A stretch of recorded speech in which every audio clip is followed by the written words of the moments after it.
পোনপ্ৰথমে আপোনালোক সকলোকে একে মেথমেটিক্স ইউটিউব চেনেলটোলৈ স্বাগতম জনাইছোঁ। আজি আমি আৰম্ভ কৰিবলৈ ওলাইছোঁ এটা নতুন ভিডিঅ'টোৰ নাম হৈছে ৰেচিঅ' এণ্ড প্ৰপৰ্চন পাৰ্ট 2, যিটো ভিডিঅ'ৰ দ্বাৰা আমি আজি ডিছকাছ কৰিম 10টা সম্ভাৱ্য কুৱেশ্যন। 10টা সম্ভাৱ্য কুৱেশ্যন বুলি মই এই কাৰণে কৈছোঁ যে আমি যিখিনি বেছিক কনচেপ্ট পাৰ্ট 1 ভিডিঅ'টোত ডিছকাছ কৰি আহিলোঁ, সেই বেছিক কনচেপ্ট কেইটাৰ লগত ৰিলেটেড কেনেকুৱা ধৰণৰ কুৱেশ্যন কম্পিটিটিভ এক্সামিনেশ্যনত আহিব পাৰে তাৰে এটা আভাস দিবলৈ আপোনালোকৰ ওচৰত যত্ন কৰিছোঁ। গতিকে আমাৰ এটা অতি ইম্পৰ্টেণ্ট ছেশ্যন, কুৱেশ্যন 10 ছেশ্যন, আহকচোন আমি আৰম্ভ কৰোঁ।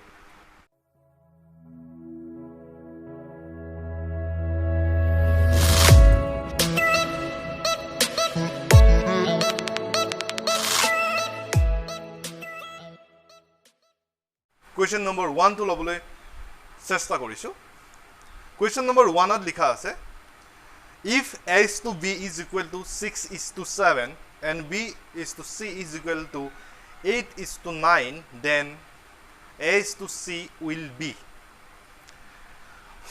আপোনালোক সকলোৱে জানে যে কম্পিটিটিভ এক্সামিনেশ্যনবোৰত অপশ্যন থাকে, অপশ্যনেল হয়, এ বি চি ডি তেনেকুৱা আনচাৰবোৰ দিয়া থাকে। কিন্তু মই ইয়াতে যিখিনি কুৱেশ্যন আপোনালোকৰ ওচৰত আগবঢ়াইছোঁ সেইখিনি মই সেইটো ষ্টাইলত বনোৱা নাই। এই বস্তুটো ডাইৰেক্টলি হোৱাট উইল বি এনেকৈ দিছোঁ। গতিকে আমি তাৰ সমাধানটো উলিয়াবলৈ যত্ন কৰিম, আৰু এনেকৈ যদি আমি উলিয়াব পাৰোঁ নিশ্চয় আমাৰ অপশ্যনৰ লগত মিলি যাবই। গতিকে 1 নম্বৰ কুৱেশ্যনটো আমি লৈ লৈছোঁ। প্ৰথম লিখা আছে কি, a is to b কিমান দিয়া আছে, 6 is to 7 আৰু b is to c 8 is to 9. A is to 9, right? A is to b is equal to 6 is to 7 and b is to c is equal 8 is to 9. এতিয়া আমাক উলিয়াব লাগে কি, a is to c, এইটো কিমান আমি উলিয়াব লাগে। এনেকুৱা কুৱেশ্যন যেতিয়া আহিব আমি সদায় এটা কথা মনত ৰখাটো দৰকাৰ, আৰু তাৰ এটা ট্ৰিক আপোনালোকক শিকাই দিব বিচাৰিছোঁ। সেইটো হ'ল, ইয়াত এটা কথা মন কৰক, এ বি কিমান আছে, 6 is to 7, b is to c equal দিয়া আছে 8 is to 9, ৰাইট? গতিকে ইয়াত বিটো কমন আছে, ইয়াত বিটো কমন আছে, ইয়াত আছে 7 আৰু ইয়াত বিৰ ঠাইত আছে 8, ৰাইট? তেতিয়াহ'লে আমি এনেকুৱা এটা নাম্বাৰ চিলেক্ট কৰিব লাগিব যিটো নাম্বাৰ 8 আৰু 7ৰ এলচিয়াম হয়, ৰাইট? 8 আৰু 7ৰ এলচিয়াম কিমান, 56, ঠিক আছে? এতিয়া চাওক, এ বিক আমি কেনেকৈ বহাব পাৰোঁ,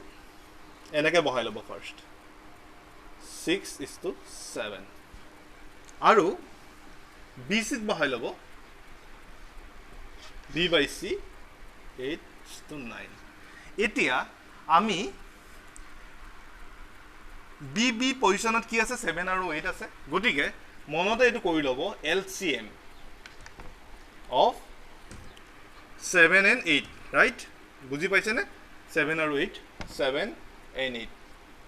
কিমান হ'ব, 56. এতিয়া আমি এনেকুৱাকৈ ইয়াত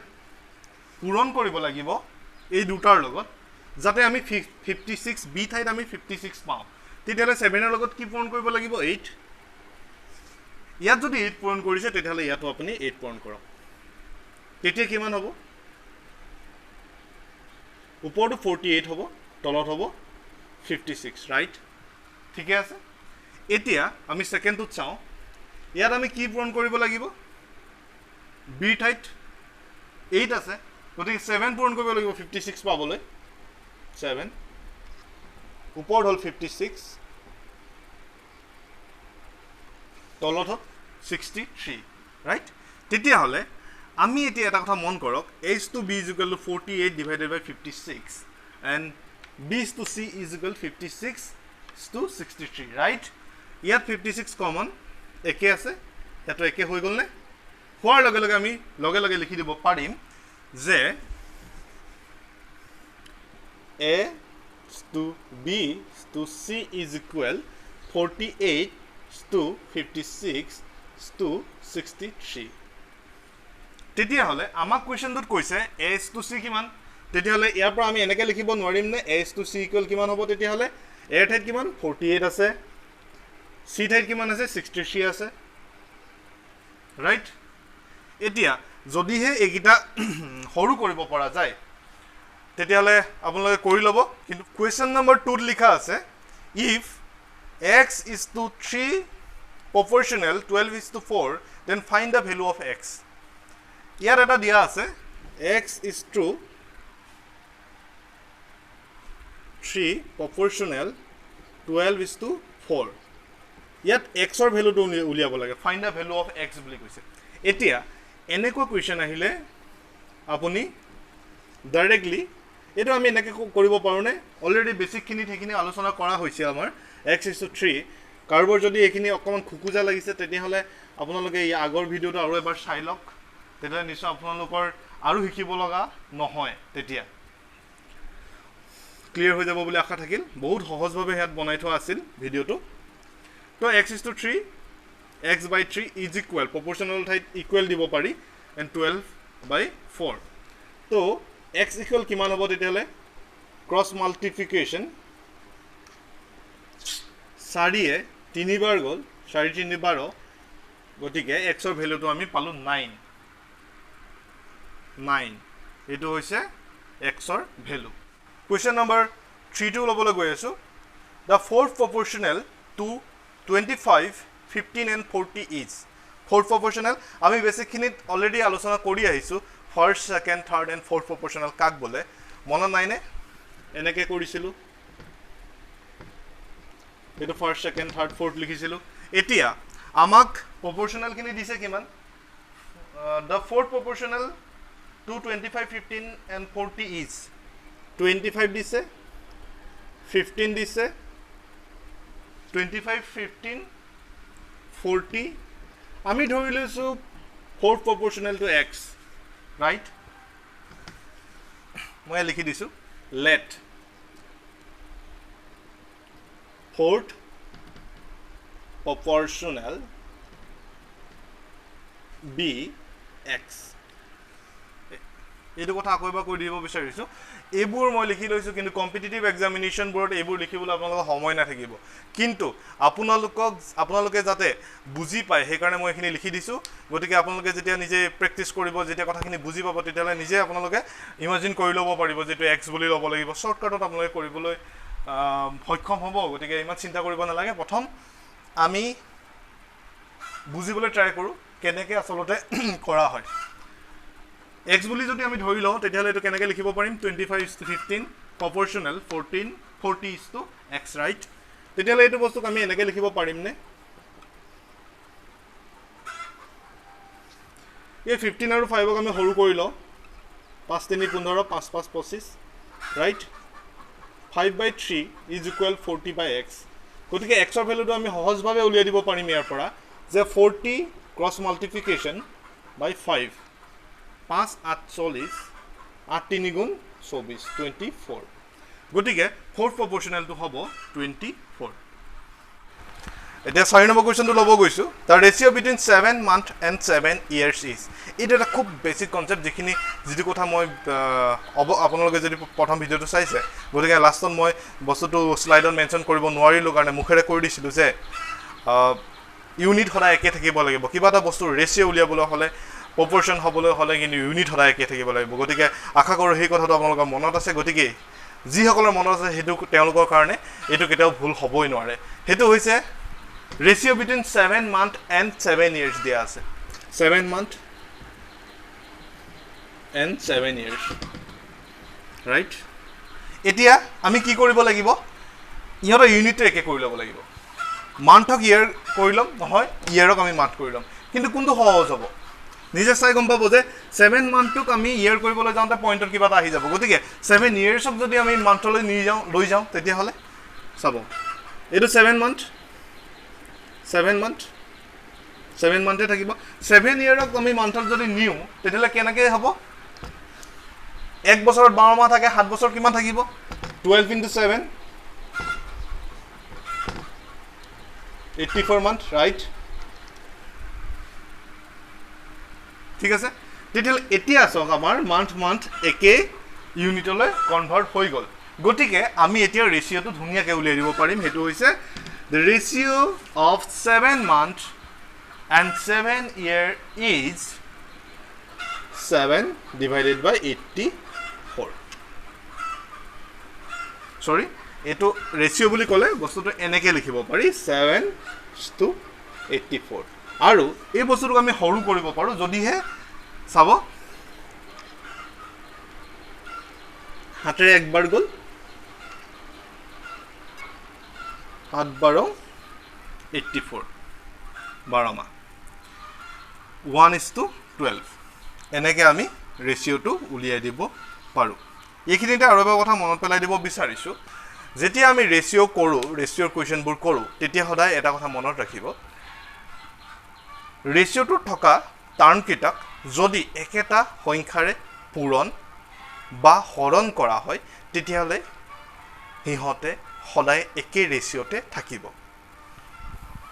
গতিকে আমি এক হৰণ কৰি দিলোঁ 7ক 7ৰে হৰণ কৰিলোঁ 84কো 7ৰে হৰণ কৰিলোঁ একেটা সংখ্যা হৰণ কৰিব লাগিব বা পূৰণ কৰিব লাগিব গতিকে 7ৰে যেতিয়া হৰণ কৰিলোঁ 7ক তেতিয়া 1 পালোঁ আৰু 84ক যেতিয়া 7ৰে হৰণ কৰিলোঁ তেতিয়া আমি 12 পালোঁ গতিকে আমাৰ ৰেচিঅ'টো হ'ব 1:12 এতিয়া নেক্সট কুৱেশ্যনটো ল'বলৈ গৈ আছোঁ question number 5 A:B is equal 5:7 and B:C is equal to 6:1 5:7 আৰু 6:1 কিহৰ A:B equal দিয়া আছে 5:7 আৰু B:C দিয়া আছে 6:1 তেতিয়াহ'লে আমাক উলিয়াব লাগে find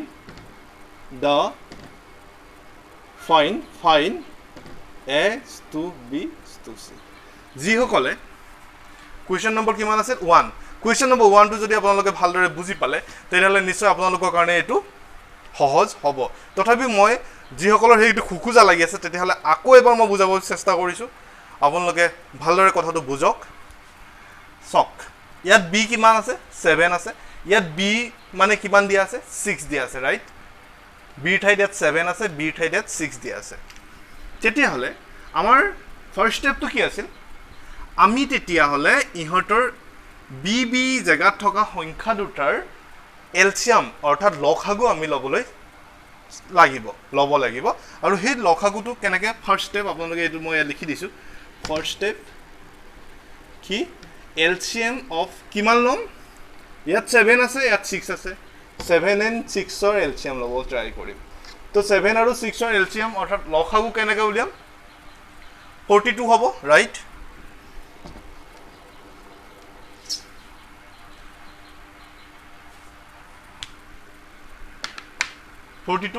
এতিয়া আমাৰ সেকেন্ড কাম হ'ব এই বিৰ ভ্যালু কেইটা একে কৰা আৰু হেতু কেনেকৈ কৰিম এবাৰ মন কৰিব ইপিনে A:B ইকুৱেল কিমান 5/7 আৰু B:C ইকুৱেল কিমান দিয়া আছে 6/1 এতিয়া আমি ইয়াত এনেকুৱা এটা সংখ্যা পূৰণ কৰিব লাগিব যিটো সংখ্যাৰ দ্বাৰা আমি এলচিয়ামটো পাম বিৰ ঠাইত 42 গতিকে 7ৰ লগত কি পূৰণ কৰিলে 42 পাম 6 ৰাইট ইয়াত যদি আমি 6 পূৰণ কৰিছোঁ তেতিয়াহ'লে ওপৰটোৰ লগতো 6 পূৰণ কৰিব লাগিব তো ওপৰত হ'ব 30 তলত হ'ব 42 ওকে এতিয়া নেক্সটটো আমি কৰিবলৈ ট্ৰাই কৰিম ইয়াত 6 আছে গতিকে বিৰ ঠাইত আকৌ আমি 42 বনাব লাগিব ইয়াত কিহে পূৰণ কৰিম 7ৰে ওপৰটো যদি 7ৰে কৰিছোঁ তলটোক আমি 7ৰে পূৰণ কৰিব লাগিব তেতিয়া ওপৰত হ'ব 42 তলত হ'ব 7 এতিয়া চাওক বিৰ ভ্যালু কেইটা 42 আৰু 42 হ'লনে অৰ্থাৎ আমি এনেকৈ লিখিব পাৰিম নে A:B C is equal to 30:42:7 এইটোৱে হৈছে আমাৰ আনসাৰ গতিকে এক নম্বৰ কুৱেশ্যনটোত আমাক এনেকুৱা আছিলে A:C ভ্যালু উলিয়াবলৈ দিছিলে A:C ভ্যালু উলিয়ালে আমি 30:7 লিখি দিব পাৰিম কেতিয়াবা হয়তো A:C ৰ কথা উলিয়াব নিদি আমাক B:C উলিয়াব দিব পাৰে তেতিয়াহ'লে 42:7 এনেকুৱা টাইপৰ কুৱেশ্যন আহিলে আমি এইদৰে সমাধান কৰিব লাগিব নেক্সট কুৱেশ্যনটো হ'ল 6 number question if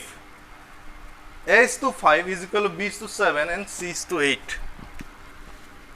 A is to 5 is equal, B is to 7 is equal, C is to 8. Then find the value of, then find কি দিয়া আছে A plus B plus C divided by A. এই ভ্যালুটো উলিয়াবলৈ দিছে কি হয় এই বস্তুটোক আমি কেনেদৰে একদম সহজ দেখুতে যদি কাৰোবাৰ টানো লাগিছে অকমান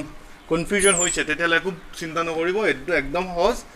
এবাৰ ভালদৰে মন দি চাওক হেতু সলিউশনটো কেনেকৈ কৰে a to 5 টো আমি এনেকৈ দিব পাৰোনে পাৰো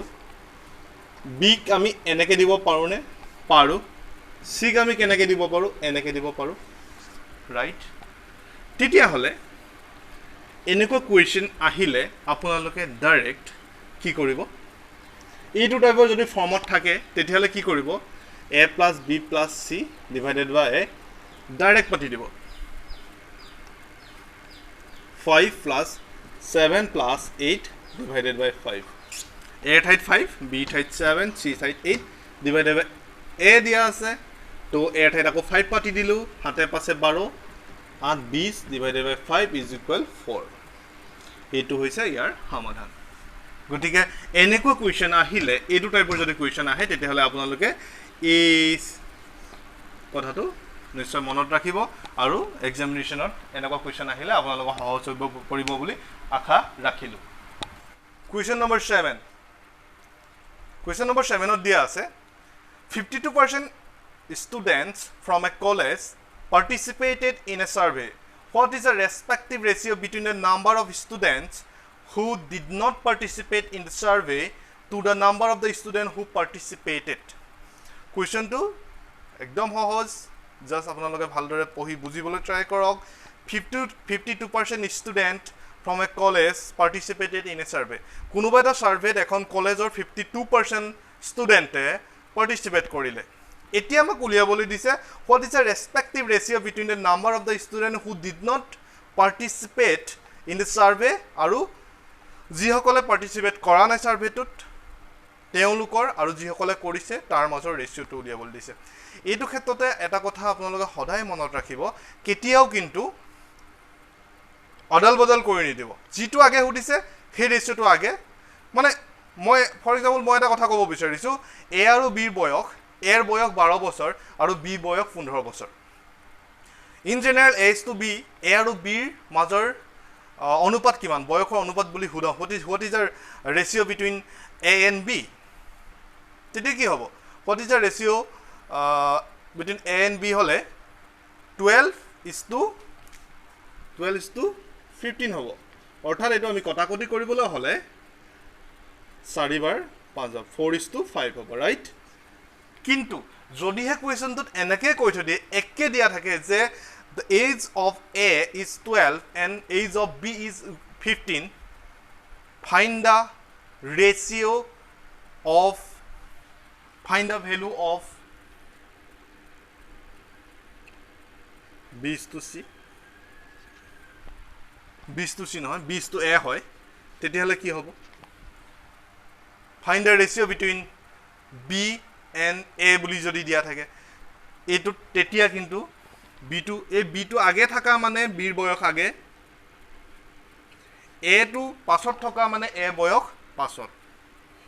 এটো কথা মনত ৰাখিব তেতিয়ালে এই কথাটো জাস্ট এটা সৰু কথা এটা আপোনালোকক চেক কৰিব বিচাৰিছে এই কোৱেশ্চনটোৰ দ্বাৰা সেই কথাটো আমি কৰিবলৈ ট্ৰাই কৰিম এতিয়া 52% বুলি যে দিছে 52% এ কিমান কি কৰিছে পাৰ্টিসিপেট কৰিছে পাৰ্সেন্টেজ এটো পাৰ্সেন্টেজ দিয়া আছে আমি অলৰেডি পাৰ্সেন্টেজৰ ওপৰত ভিডিওটো বনাই আইছো আপোনালোক যিসকলে সোৱা নাই তেওঁলোকে পাৰ্সেন্টেজৰ ওপৰত বনোৱা সেই ভিডিওটো চাই ল'ব তাৰ লগত ৰিলেটেড কিছুমান বস্তু গতিকে হেখিনি বস্তু অতি দৰকাৰী বুলি কৈছিল মই পাৰ্সেন্টেজ ভিডিওটো গতিকে এতিয়া আমি খুজে এইবোৰ বস্তু আগৰ শিকি অহা বস্তুখিনি আমি আকৌ পাই আহিম গতিকে ভালদৰে মন কৰি যাব হেতু 52% যদি এটা সাৰ্ভেত পাৰ্টিসিপেট কৰে তেতিয়ালে 48% participate নকৰে not participated এটি participate কৰিব আৰু এটি নকৰে তেতিয়ালে আমাক ৰেশিওটো কি হদিছে কোৱেশ্চনটো লিখিছে what is the respective ratio between the number of the student who did not participate গটিকে participate নকৰা আৰু in the survey to the number of the student who participated গতিকে পাৰ্টিচিপেট নকৰা ষ্টুডেণ্টখিনিৰ ভেলুটো আমি আগতীয়াকৈ লিখিব লাগিব সেইটো হৈছে 48% ডিভাইডেড বাই 52%। কাৰণ নকৰাখিনিৰ কথা কুৱেশ্যনটো ভালদৰে পঢ়ি শুনক, কুৱেশ্যনটো দিয়া আছে নকৰাখিনিৰ কথা আগে সুধিছে, গতিকে 48% to the student who participated, গতিকে 52। অৰ্থাৎ এইটো কটাকটি কৰিলে কি হ'ব, 2 যদি আমি কাটি দিওঁ, এনেকৈ সৰু কৰিবলৈ নিশ্চয় পাৰিব আপোনালোকে। 2 দুগুণ 4, 2 4 গুণ 12, এইটো 13 বাৰ যাব, এইটো 12 বাৰ যাব, অৰ্থাৎ 12 to 13। অ'কে, এইটো হ'ব আমাৰ আনচাৰটো।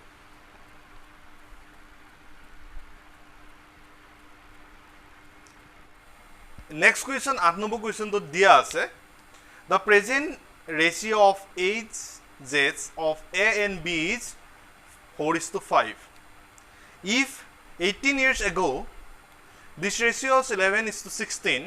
then find the sum of the total of their present age.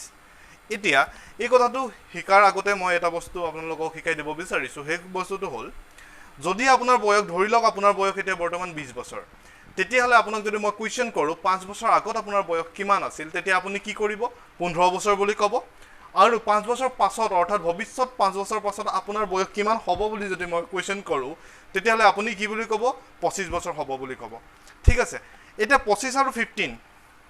25 আৰু 15 সেইটো আমি কেনেকৈ পালোঁ, বৰ্তমান আমাৰ 20। যেতিয়া 5 বছৰ আগত বুলি ক'ম, মানে অতীতৰ কথা কৈছোঁ, তেতিয়া আমি কি কৰিম, বৰ্তমান বয়সৰ পৰা সেই বছৰটো আমি বিয়োগ কৰি দিম। আৰু যেতিয়া আমি ভৱিষ্যতৰ কথা ক'ম যে 5 বছৰ পাছত, তেতিয়া আমি বৰ্তমানৰ লগত 5টো প্লাছ কৰি দিম, সেইকাৰণে আমি 25 পালোঁ। এতিয়া এই কুৱেশ্যনটো কৰিবলৈ যোৱাৰ আগত এই বস্তুটোৱে অকণমান বুজাৰ দৰকাৰ আছিল। এই বস্তুটো মন কৰিব, এজ টু বিৰ ৰেচিঅ' কিমান দিয়া আছে,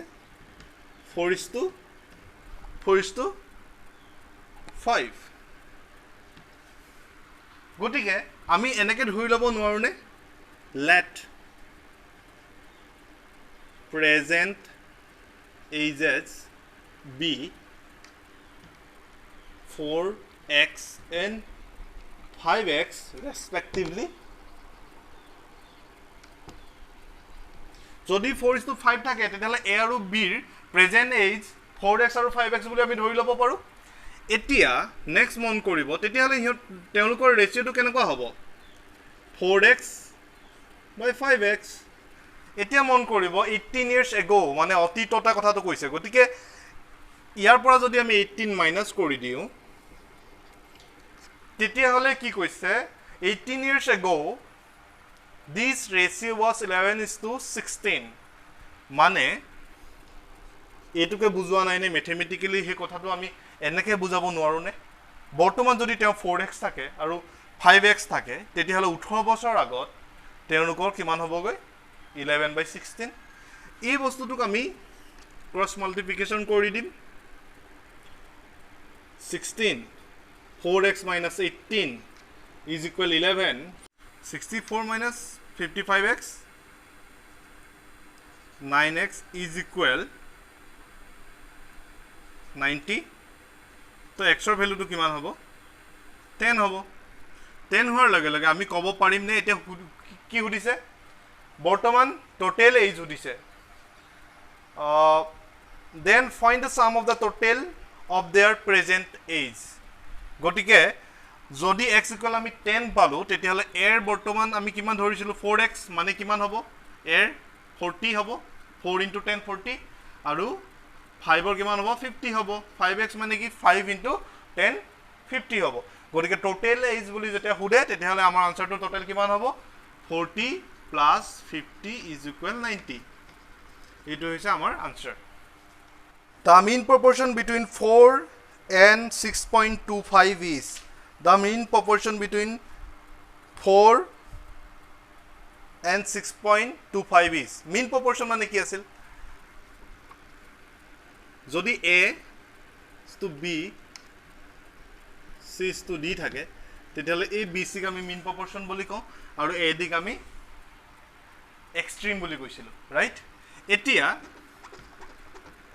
ইয়াত এনেকুৱাকৈ আছে H to B proportional B to C কাৰণ ইয়াত আমাৰ তিনিটা কথা উল্লেখ কৰিছে কেলে কৈছে আমি